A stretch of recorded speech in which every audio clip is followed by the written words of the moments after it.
Seth Rollins' Messiah faction has a fourth man. He's made a third man join him. I don't know the best way to phrase it. Buddy Murphy joined. Buddy Murphy joined Seth Rollins and AOP as a big main event heel faction. It's awesome. What an episode of Raw. This here just filled me with so much glee and was just such an example of wrestling booking done right, because Buddy Murphy looks fantastic coming off of this. Aleister Black looks brilliant coming off of this. 3 straight wins.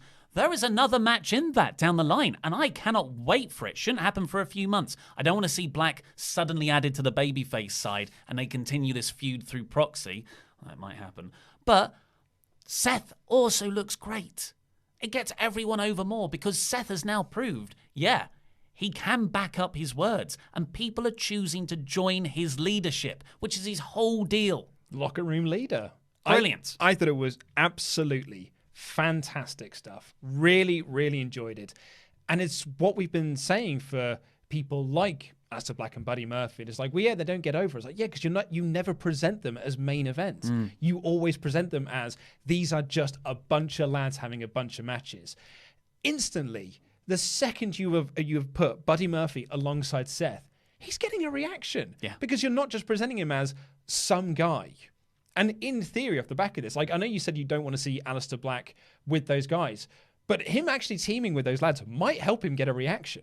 Yeah, for Black. I mean, I kind of want to see Black go for the US title or something, and then we get Black Murphy US title post-Mania. I think it's coming way sooner than that, because now Buddy Murphy can go against Aleister Black with his backup. Yeah, I guess it's that. I mean, one of the things I saw online was a lot of people saying, hey, Monday Night Messiah.